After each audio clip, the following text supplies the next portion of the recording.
예, 감사합니다. 오늘도 이렇게 주님의 성전에서, 주님의 몸된 성전에서 우리가 교제하게 하여 주심을 감사드립니다. 날씨가 많이 서늘해졌지요. 저도 이렇게 아침에 일어나 보니까 좀 서늘하다 하는 느낌이 들어서 춘추복을 이렇게 꺼내 입고 등장을 했습니다. 제가 한 15년 전쯤에 뭐 하나에 푹 빠진 적이 있었습니다. 축구에 푹 빠져가지고 우리 교회에서 많은 성도님들이 있지 않습니까? 그래서 축구팀을 결성을 해가지고 그냥 거의 매일 같이 이제 축구를 하고, 또한 노회 축구대회도 나가고 전국 교회대항 축구대회도 나갔는데 얼마 안 된 것 같은데 벌써 한 15년 정도 흘렀더라고요. 그 당시 우리 교회 이 축구팀은 뭐 공식적으로 이렇게 부서에 있었던 건 아니지만은 상당한 수준을 가지고 있었어요. 그래서 아마 일반 조기 축구에 한 몇 개 팀을 합해야 우리 교회 축구팀을 따라올 수 있을 정도로, 그 정도로 전력이 강했습니다. 노회 축구대회에 나가보면은 지나가던 사람들이 웬 동네 축구야 하면서 이렇게 지나가다가 이렇게 한번 보니까 수준이 매우 높은 거예요. 그래서 가지 않고 이렇게 구경도 하고 그러는 것을 많이 봤습니다. 그리고 전국대회는 이제 강원노회에서 이제 우승을 하고, 그래서 이제 전국대회를 나갔는데, 그 전국대회는 그 당시에 이제 누가 주최를 했느냐 하면은 그 이영무 선수라고 옛날에 있었습니다. 발발이 이영무 선수, 할렐루야 축구단에. 그분이 목사님이 돼가지고 이제 그 축구대회를 진행을 했는데, 저희 교회가 그래도 16강까지 이렇게 올라갔습니다. 그 당시에는 상당한 그 수준이 있었어요. 그런데 그렇게 축구대회를 한 번, 두 번 나가다 보니까 자꾸 거기에 대해서 욕심이 생기는 거예요. 지고 들어오면은 다음에 어떻게 해서 나가야지 좋은 성적을 거둘 것인가. 항상 제 머릿속에는 그것만 생각해가지고 교회에 나오면은 이렇게 자꾸 좌우를 훑어보면서 무슨 새로운 선수가 축구를 좋아하는 성도들이 오지 않았나 이렇게 자꾸 보게 되는 거예요. 아주 거기에 푹 빠져가지고 교회에서도. 그래서 한 번은 화장실에서 소변을 보다가도 옆에 뭐 건장한 사내가 이렇게 탁 섰더라고요. 그래서 대번 알지도 못하는데 축구 잘하십니까? 그러니까 축구하지요. 그래서 데리고 나갔어요. 나중에 알고 보니까 아직 우리 교회 등록도 안 돼 있는데 그분이 처음 맞닥뜨린 것이 축구 얘기였습니다. 물론 나중에 이제 등록을 하고 함께 신앙생활도 했지만 말입니다. 그래서 그렇게 열심히 하다 보니까 나중에는 내가 뭐 축구를 하러 교회에 나오는가? 이런 생각도 들었습니다.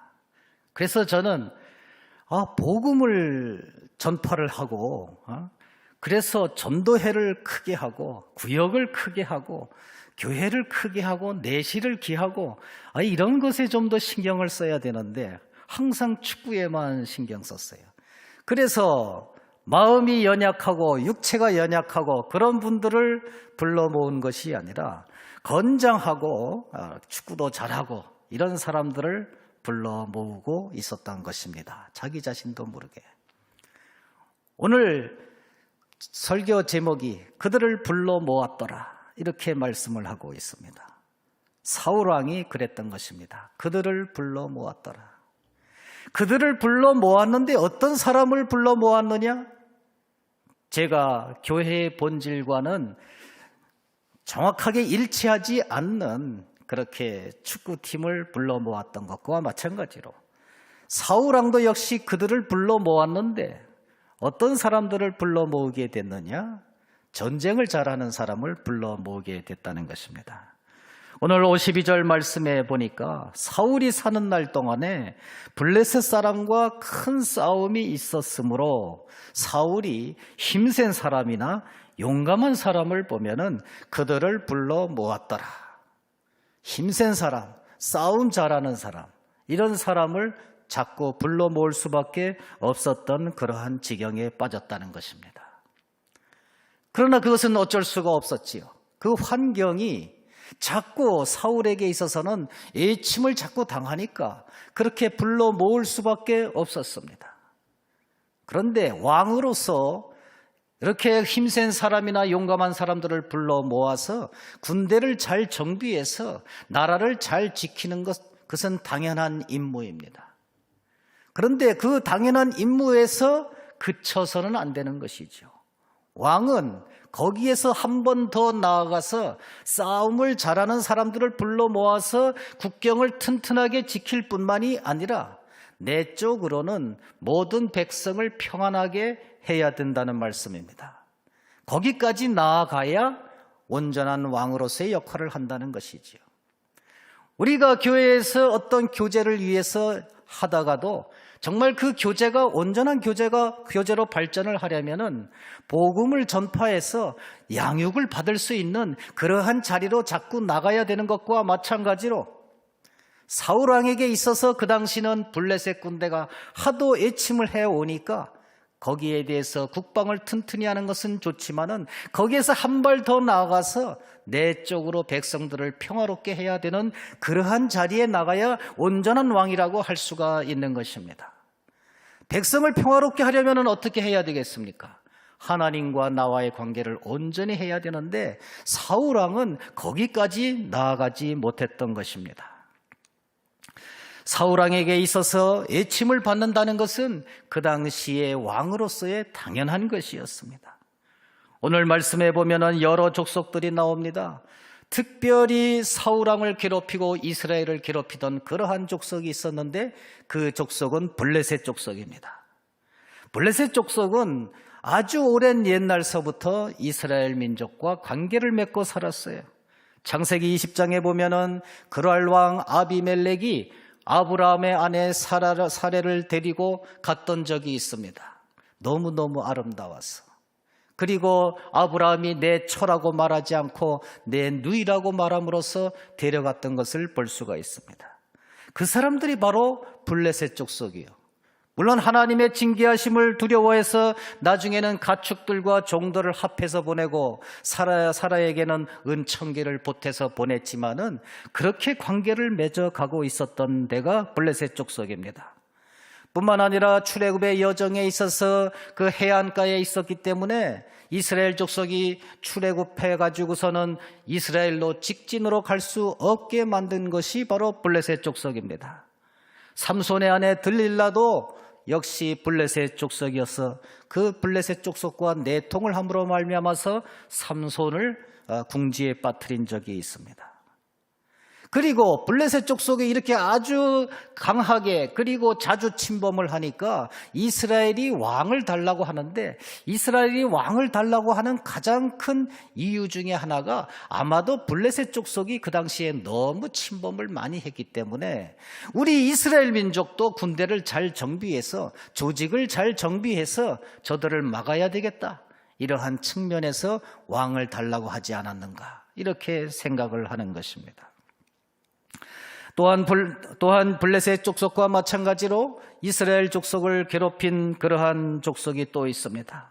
오늘 본문에는 여러 족속들이 나오는데 모압도 역시 마찬가지입니다. 모압도 역시 마찬가지예요.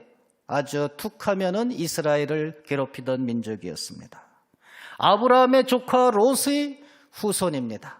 아브라함의 조카 롯이 그의 장녀와 결합을 해서 낳은 자식들이 바로 모압 족속입니다. 물론 롯이 잘못한 것이 아니라 그 장녀와 처녀가 이제 아버지한테 술을 먹이고 그래서 아기를 낳게 해서 모압 족속이 되고 암몬 족속이 된 것을 볼 수가 있어요. 이들이 나중에는 다 한 형제였던 그들이었지만은 나중에는 다 이스라엘 민족을 괴롭히던 그러한 민족이었던 것입니다. 또한 뿐만 아니라 오늘 본문에 보면은 아말렉 족속이라고 나옵니다. 아말렉 족속은 아주 야비한 족속이에요. 이스라엘 민족이 출애굽해서 가나안 땅으로 갈 때에 그 뒤통수를 친 민족이 바로 아말렉 족속이라서 하나님께서 아주 완전히 진멸하라고 그렇게 명령을 했던 것이 바로 아말렉 족속입니다. 이와 같이 이스라엘 주위에는 항상 그들을 괴롭히는 그러한 민족들이 있었습니다. 우리나라의 역사를 보면은 항상 괴롭히던 민족들이 양옆에 있었는데 그것은 비록 우리나라뿐만이 아닙니다. 세계 나라 어느 곳을 가든지 간에 그들을 괴롭히던 민족은 항상 있었던 것을 볼 수가 있는 것입니다. 오늘 우리는 사무엘상 14장 47절과 52절에서 이렇게 말씀을 보고 있는데 거기에는 여러 민족이 나오고 여러 이름이 나옵니다. 족장들의 이름을 보고 또한 여러 민족의 이름을 봤을 때 거기에서 우리가 무엇을 느끼면서 은혜를 받아야 되는가? 심히 고민되지 않을 수가 없는 것입니다. 특별히 오늘은 그들을 불러 모았더라. 이러한 관점에서 생각해 볼 때 우리는 부르는 인생이 되어야 되는데 어떻게 불러야만 되겠습니까? 또 우리가 부르는 인생이 되어야 되는데 그런 부르는 인생이 되려면 어떤 것을 피해야만 되겠습니까? 오늘 우리는 말씀을 통해서 항상 우리는 부르는 인생이 되어야 된다. 남들이 구원받지 못하고 있을 때 그것을 무심코 지나가는 것이 아니라 아니면 또 내 옆에 형제로 있을 때 나간다고 했을 때 그것을 무심코 보는 것이 아니라 불러 모으는 인생이 되어야 된다는 것입니다. 저는 오늘 말씀을 보면서 모압과 암몬 족속의 이 단어가 나오는 것을 보면서 새로운 것을 느꼈어요. 아브라함이 롯과 함께 동거를 했습니다. 그러나 그 자손들이 자꾸 번창을 해서 함께 동거할 수가 없었어요. 왜냐하면은 자꾸 사람이 늘어나고 그들의 가축들이 늘어나는데 어떻게 한 곳에 거할 수가 있었겠습니까? 어차피 헤어져야 돼요. 그래서 헤어지자고 말합니다. 아브라함이 말하지 않습니까? 롯에게 너는 온 땅을 사방을 둘러보라. 내가 좌하면 나는 우하겠고 내가 우하면 나는 좌하리라. 그렇게 하지 않았습니까? 그래서 롯이 사방을 둘러보니까 저 요단들 편에 소담 소알까지 물이 가득 차고 비옥한 토지가 보이는 것입니다. 그래서 떠나보냈어요. 우리는 거기 그 말씀을 읽으면서 그 말씀을 들으면서 야, 역시 아브라함은 통이 크다. 아브라함은 신앙적이다. 이런 것만을 보아왔는데 오늘 모압과 암몬 족속을 볼 때에 또 그것만은 아니다. 나갈 수밖에 없는 환경에 처했을 때 내가 좀 더 그들을 붙잡고 내가 좀 더 그들을 신앙교육을 시키고 그리고 헤어지더라도 헤어져야 모압과 암몬 족속과 같은 그러한 족속이 생기지 않았을까? 이렇게 생각을 해보는 것입니다. 형제는 가까이 있을 때 형제요, 흩어지면은 나중에는 형제가 아니라 대부분 원수로 돌아옵니다. 같은 생각, 같은 신앙을 버리기 때문에 그런 것입니다. 우리는 교우들에게 있어서 항상 우리가 교우로 일단 등록을 한 사람들 항상 붙잡을 수 있어야 됩니다. 신앙교육을 할 수 있어야 됩니다. 양육을 시킬 수가 있어야 됩니다. 내가 좌하면 나는 우하겠다. 내가 우하면 나는 좌하겠다. 그렇게 쉽게 생각할 수만은 없는 것이 오늘의 현실입니다. 왜요? 교회를 떠나가면은 그것은 세상이 되고 세상이 되면은 우리의 원수가 되기 때문에 그런 것입니다. 바로 오늘 말씀이 그것을 잘 보여주고 있지 않습니까? 세상으로 가면은 우리의 원수가 된다는 사실입니다. 그러므로 우리는 구원받지 못하는 인생을 항상 전도해서 데려오고 구원받으려고 나오는 그 교회에 나오는 그러한 성도들을 향해서 나가지 않도록 우리가 잘 권유하고 양육하고 그리고 관심을 갖고 기도해야만 될 줄로 믿습니다. 또한 우리는 무엇을 오늘 말씀에서 느낄 수가 있습니까? 우리는 하나님 나라를 위해서 살아야 된다는 것입니다. 결코 왕권을 위해서 사는 것이 아니라는 것입니다. 사울이 그렇습니다. 하나님 나라를 위해서 사는 것 같았지만은 그는 왕권을 위해서 살았고 정권을 위해서 사는 사람입니다. 그래서 그는 하나님의 말씀에 그렇게 순종을 하지 못했습니다. 하나님께서 너는 왕위가 길지 못할 것이다 이렇게 말했을 때에 하나님께 회개하고 자기가 좀 더 새롭게 나아갈 바를 구해야만 했는데 그는 그러지를 못했어요. 항상 자기의 왕권을 지킬 수 있다, 지킬 수 있다 이렇게 생각을 했던 것입니다. 그래서 그는 하나님께 불순종하는 자가 되었고, 그는 군사들을 불러 모으는 자가 처음에는 이 나라를 지키기 위해서 불러 모았지만은 나중에는 자기 왕위를 지키기 위해서 불러 모았던 것을 볼 수가 있습니다. 우리는 하나님의 섭리를 잘 이해해야만 되는 것입니다. 하나님께서는 우리에게 계획이 있습니다. 그것을 섭리라고 합니다. 하나님께서는 온 우주 만물을 창조하실 때부터 큰 계획을 갖고 있었는데 그것이 바로 하나님의 섭리인 것입니다. 하나님의 섭리에 절대적으로 순종을 해야만 되는 것입니다. 우리는 구하기만 하면 다 받을 줄로 믿고 찾기만 하면 다 찾을 줄로 믿지만은 하나님의 섭리에 반하는 그러한 기도, 하나님의 섭리에 반하는 그러한 찾음은 도저히 이루어질 수가 없다는 사실이에요. 사울이 그것을 몰랐습니다. 그래서 사울은 자기에게 떨어진 그 환경을 정말 거부하고 왕권을 지키기 위해서 노력하다가 정말 불운한 인생이 되었습니다. 반면에 다윗은 어떻습니까? 다윗은 하나님의 섭리에 순종을 했습니다. 다윗은 하나님의 성전을 짓기 위해서 정말 많은 재물을 모았고 많은 자재를 모았습니다. 그래도 하나님께서 너는 피를 많이 흘린 사람으로서 너는 성전을 건축하지 못할지니라, 내 씨에서 나온 그 아들이 성전을 건축할 것이다. 그렇게 얘기를 했을 때 하나님, 내가 여태까지 하나님의 은혜를 받고 이렇게 한 나라의 왕이 되고 많은 나라를 물리치고 이렇게 영토를 확장했으니까 마지막으로 그 성전 건축하는 거 그렇게 어려운 일이 아니지 않습니까? 저에게 좀 그러한 역할을 해주시면은 제가 왕위를 물러날 수가 있겠습니다. 이렇게 말하지 않았다는 거예요. 하나님의 섭리가 내가 아니라 내 아들에 있고 하나님의 섭리가 나 인간으로 인한 그러한 하나님이 경배받으시는 것이 아니라 하나님께서는 예수 그리스도를 통한 일반 여러 사람들을 완전한 구원으로 이루기 위한 예수님의 성전, 예수님의 몸된 성전을 원하셨다는 사실을 깨달았습니다.